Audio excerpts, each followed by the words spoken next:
Halo guys, balik lagi di channel YouTube aku di Video Channel. Oke, buat kalian semuanya, pada video ini aku akan membahas tentang SPSS mengenai pengolahan data. Karena kebetulan ada orang yang minta tolong untuk diolah datanya, dan aku bakalan tunjukin buat teman-teman bagaimana caranya. Tapi sebelumnya buat teman-teman, jangan lupa untuk subscribe dulu ya, sebagai dukungan teman-teman untuk pengembangan channel YouTube aku. Oke guys, jadi ini aku tunjukin, ini ada data. Jadi ini ada data dari kita sebut aja X. Jadi dia ngasih data, bukan sih, dia hanya ngasih file, dia hanya ngasih mentah data itu. Jadi kan ceritanya dia ini mengambil atau menggunakan data sekunder dari tempat penelitian gitu. Jadi datanya itu dalam bentuk kertas per lembar, dan dia hanya mengirimkan fotonya, dan aku mengentry semuanya ke dalam SPSS sendiri, dan inilah hasil entriannya.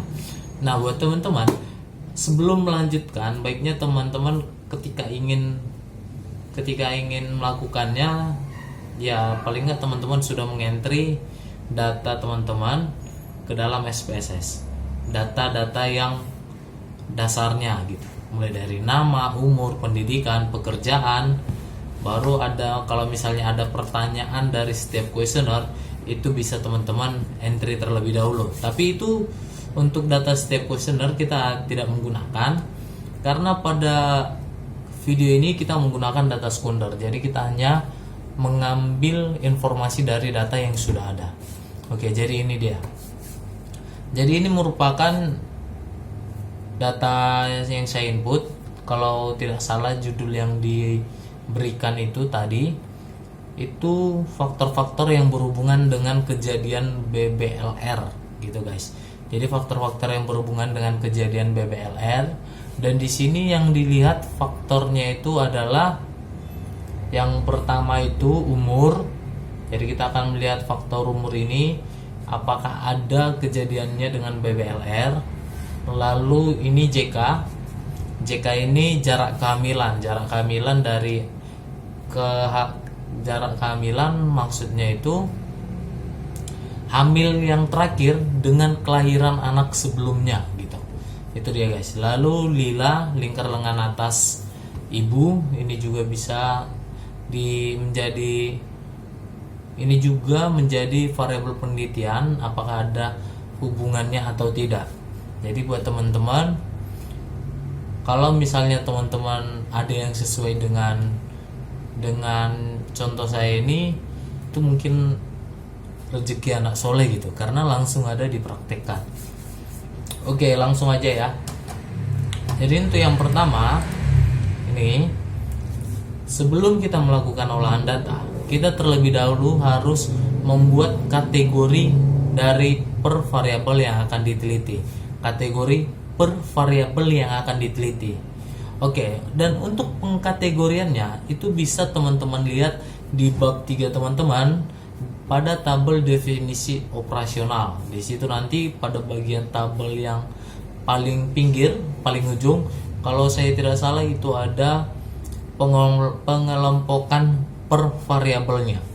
Oke, jadi yang untuk video ini yang saya contohkan ini adalah pengelompokannya. Jadi ini kita akan lihat yang pertama. Jadi karena tadi kan kita mau melihat faktor umur, lalu jarak kehamilan, dan status gizi si ibu. Status gizinya ini itu dilihat dari lilanya, lila lingkar lengan atas si ibu. Oke, jadi kita akan membuat kategori dari 3 variabel ini, dan akan kita olah datanya, akan kita lakukan tabulasi silangnya. Oke guys, yang pertama kita akan mengkategorikan umur, dan di sini kategori yang sudah ada itu bahwasanya kalau misalnya umurnya kurang dari 20 atau lebih atau lebih dari 35 tahun, berarti itu dia reproduksi tidak sehat atau beresiko gitu kalau nggak salah guys. Baru yang 20 sampai 35, yang 35 tahun itu yang reproduksi yang sehat. Jadi kita mulai dari usia umur dulu. Oke, ini kita tambah satu kolom lagi di sebelah sini. Caranya bisa insert variable lalu digeser aja. Oke, ini bisa digeser ya guys. Oke, lalu ini kita double klik, baru di sini kita buat kategori umur, k titik umur. Oke, desimalnya selalu 0 ya. Lalu di sini kita buat kategori umur responden. Oke guys, kategori umur responden. Lalu kita kembali ke data view-nya. Pada bagian data view ini, di kolom kategori umur ini dia pasti kosong, dan kita harus copy paste dulu. Oke, kalau misalnya teman-teman ada tanda tanya seperti itu, teman-teman tinggal tunggu aja atau klik sembarang tempat supaya hasilnya nanti kembali lagi. Oke, selanjutnya kita masuk ke transform, record into same variable, dan kita ambil kategori umur ini ya, kita pindahkan ke sebelah kanan, lalu old and new value. Oke guys, jadi pada bagian ini kita harus mengisinya sesuai dengan ketentuan ini, ketentuan yang udah kita buat sebelumnya, atau ketentuan pengkategorian dari definisi operasionalnya teman-teman yang ada di bab 3. Oke, lalu ini akan saya buat. Kita lihat ini usia kurang dari 20 tahun. Jadi kita bikin value, atau teman-teman bisa juga menggunakan ini ya. Ini yang range lowest dan range top.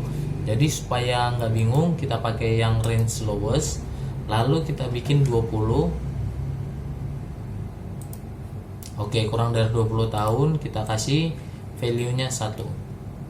Lalu kita add.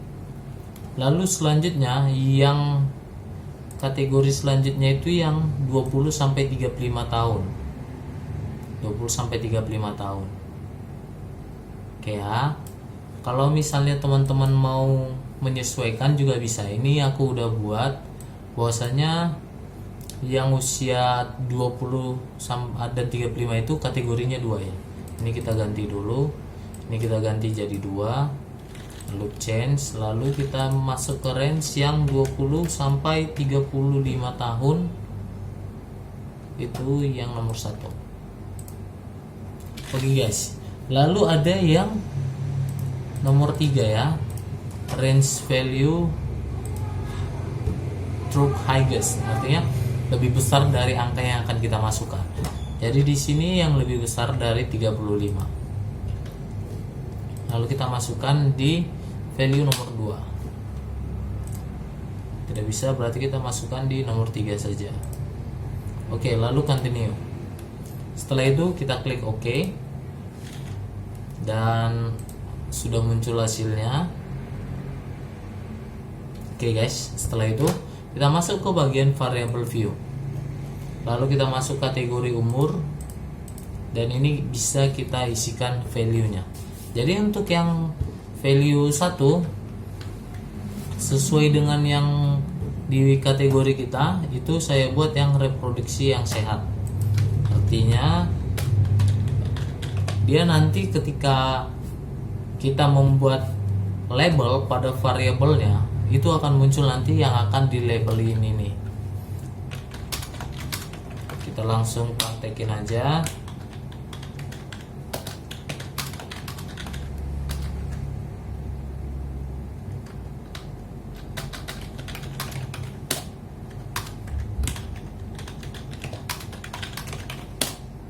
Oke, lalu kita klik OK. Oke guys, setelah itu kita lihat hasilnya dan akan langsung muncul kategorinya.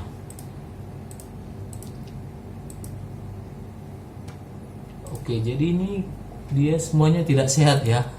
Ini kayaknya kita ada yang salah.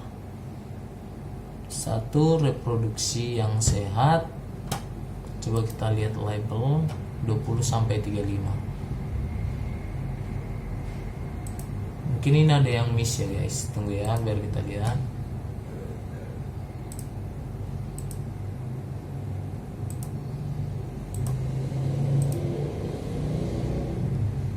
Oke. Jadi ini sudah benar ya, cuman karena kalimatnya sedikit panjang jadi sekilas tidak kelihatan. Ini saya ganti aja. Biar ada perbedaan katanya. Oke, jadi teman-teman bisa lihat hasilnya. Bahwasanya ada yang reproduksi sehat, yang reproduksi yang tidak sehat. Ini artinya kategorinya ini ibaratkan usia 24 tahun itu dia yang ideal untuk melahirkan gitu. Ada yang berisiko, itunya dia guys, bukan sehat dan tidak sehatnya. Cuman di DO yang diberikan dia membuat seperti ini, jadi kita ikuti DO gitu ya. Kita nggak bisa mengganti sembarangan karena udah dipresentasikan di sidang proposal di bab 1, 2, 3. Oke, ini untuk kategori umur ya. Lalu kita masuk ke kategori jarak kehamilan. Yang ini guys ya. Kita lakukan hal yang sama. Kita insert variable. Lalu ini kita double klik, baru kita masuk ke variable view, kita ganti menjadi singkatannya KJK. Lalu kita kasih labelnya kategori jarak kehamilan. Oke, ini dia. Langsung masuk ke variable view dan kita copy paste. Oke guys, setelah di copy paste kita lakukan pengelompokan variabelnya sama seperti yang umur tadi ya. Kita masuk ke transform, record into same. Lalu untuk yang kategori umur tadi kita pindahkan ke sebelah kirinya dan kita masukkan adalah kategori jarak kehamilan. Oke, ini dia guys, kategori jarak kehamilan. Ini tidak ganti ya karena tadi lupa kita ganti labelnya. Lalu old and new value, ini bisa dihapus.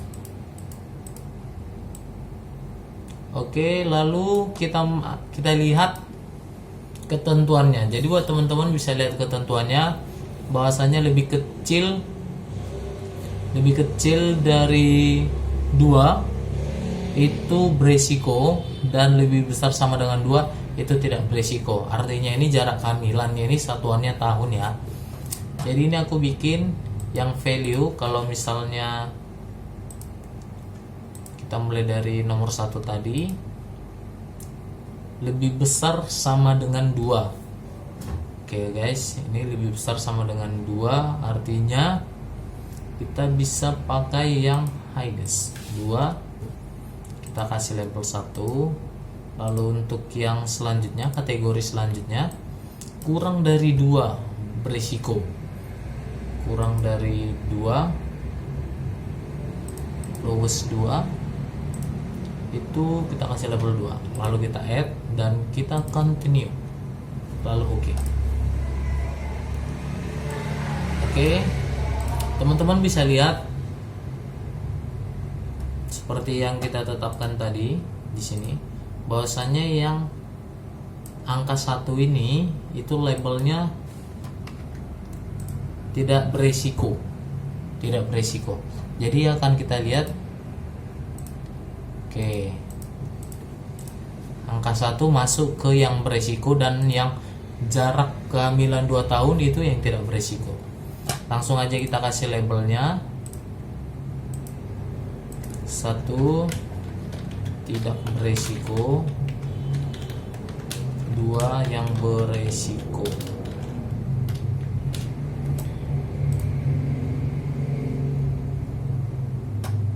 Ini yang berisiko tidak berisiko, ini yang mengalami kejadian BPLR-nya ya guys, karena kita harus mengkaitkan dengan variabel yang akan kita teliti, yaitu kejadian BPLR. Oke, dan kita lihat dia langsung muncul ya, ini dia. Lalu yang terakhir itu adalah lila. Ini langsung aja kita buat satu kategori lila. Ini saya buat kalila 0.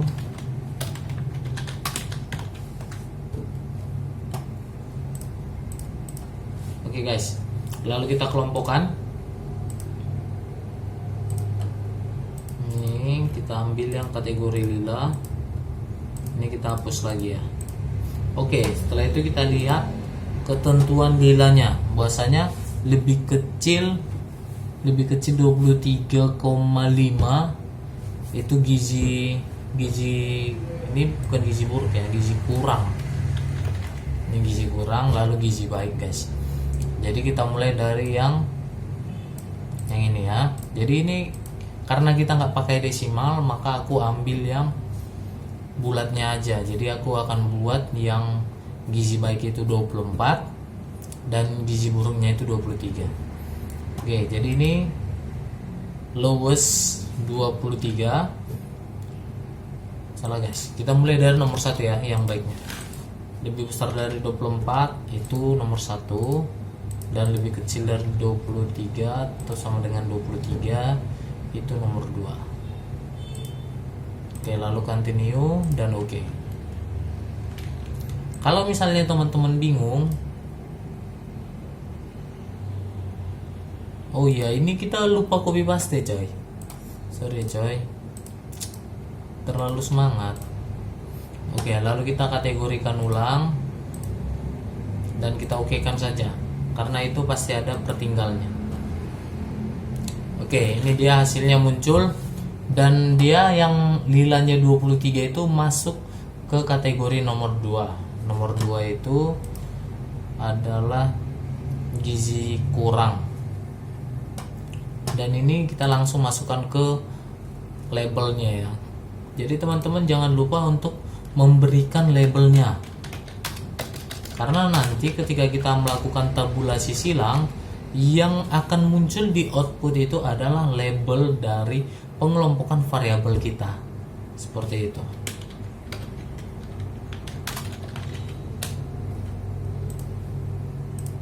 Oke guys, ini udah muncul. Jadi udah selesai semuanya dan langsung kita lakukan tabulasi silangnya. Karena ini hanya melihat hubungan, ya kita nggak terlalu repot. Langsung aja kita lihat hubungannya.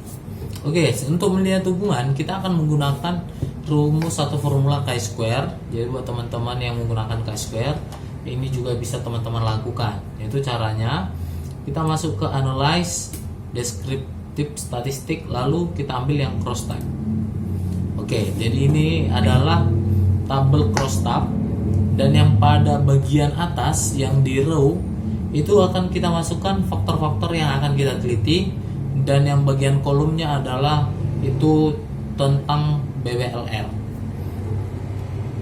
Oke, ini aku langsung masukkan. Jadi yang kita masukkan di row ini itu yang kategorinya guys. Jadi makanya tadi aku sampaikan bahwasanya kita harus membuat kategorinya dulu.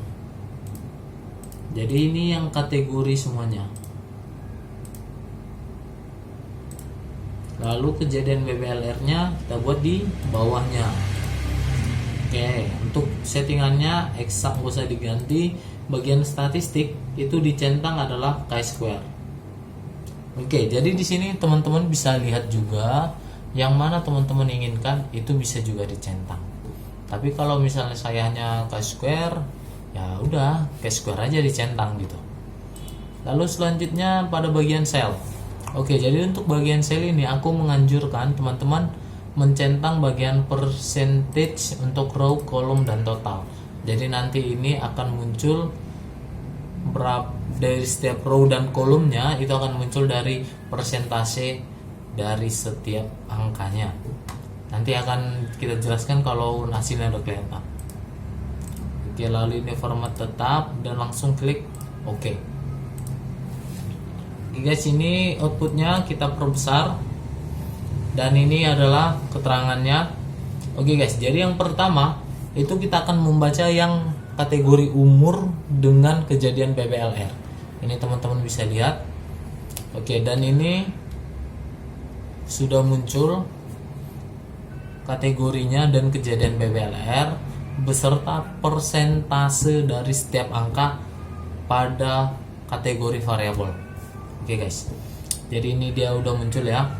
Teman-teman bisa membacanya dari sebelah kiri kategori umur, lalu ke sebelah kanan kejadian BBLR juga bisa, atau membaca dari bawah ke samping juga bisa. Oke, kita baca dari yang kategori umurnya aja dulu. Bahwasanya kategori umur yang reproduksi sehat itu terdapat 17 orang. Di antaranya 10 orang yang tidak mengalami BBLR dan 7 orang yang mengalami BBLR dengan persentase. Jadi persentase yang teman-teman ambil ketika teman-teman membuat di tabel terbuka itu adalah yang paling bawah ini ya, 33,3, bukan yang di atasnya yang ini. Kalau misalnya yang atas ini 58%, dari 100%-nya itu adalah 17 yang ini. Makanya kalau misalnya kita menyesuaikan dengan total 30 sejumlah responden kita, maka yang kita ambil adalah yang paling bawahnya. Oke guys. Oke, selanjutnya juga seperti itu. Dan kita akan lihat hasilnya. Hasilnya kita bisa lihat di chi-square testnya. Oke ya, di chi-square testnya. Dan ini yang dilihat itu adalah persen chi-square. Jadi persen chi-square-nya itu yang dilihat yang di bagian ini 0,049. 0,049 artinya ini lebih kecil dari alfa yang 0,05. Dan kesimpulannya adalah H0 ditolak. Oke, H0 ditolak berarti HA diterima, hasil akhir diterima, yang menyatakan bahwanya ada hubungan. Oke, kejadian jarak kehamilan juga ini cross tabnya, dan kita langsung membaca hasilnya aja ya guys. Kita membaca hasilnya, yang dilihat itu pada bagian persen chi-square, ataupun teman-teman bisa melihatnya dari sini persen exact test, dan hasilnya 0,24. Tapi untuk yang chi-square memang itu selalu dilihat yang persen chi-square-nya. Jadi teman-teman lihat ini persen chi-square dan hasilnya adalah 0,015. Oke, itu dia. Berarti lebih kecil dari nilai alfa. Jadi setiap hasil yang muncul itu dibandingkan dengan nilai alfanya. Oke, baru lingkar lengan atas itu hasilnya 0,0000 gitu. Dan tentunya itu pasti lebih kecil dari nilai alfa. Maka dari ketiga variabel yang diteliti, ketiga faktor yang diteliti yang berkaitan dengan BBLR, dapat disimpulkan bahwasanya semua faktornya berhubungan dan berkaitan dengan kejadian BBLR. Oke guys, itu dia. Jadi buat teman-teman itu cara bagaimana melakukan olahan data, bagaimana juga mengkategorikan. Ini lengkap banget aku buat satu ya, lengkap lah, satu set lah gitu ya. Jadi ini satu set aku buat untuk aku contohin kepada teman-teman, aku share. Dan mungkin itu aja, semoga video ini bermanfaat buat teman-teman. Kalau misalnya ada kesalahan, mungkin bisa ketikkan di kolom komentar biar kita revisi sama-sama. Mana tahu aku ada silap satu langkah, maka teman-teman boleh ketikkan di kolom komentar. Oke guys, mungkin itu aja video kali ini. Terima kasih yang udah menonton. Jangan lupa untuk subscribe, dan teman-teman juga bisa melakukan request olahan data bagaimana yang akan aku buat, aku contohin, dan aku upload ke YouTube. Teman-teman boleh ketikkan di komentar. Dan terlebih dahulu juga teman-teman jangan lupa untuk subscribe sebagai dukungan teman-teman untuk channel aku. Oke guys, mungkin itu aja video kali ini. Sampai jumpa di video selanjutnya. Bye bye.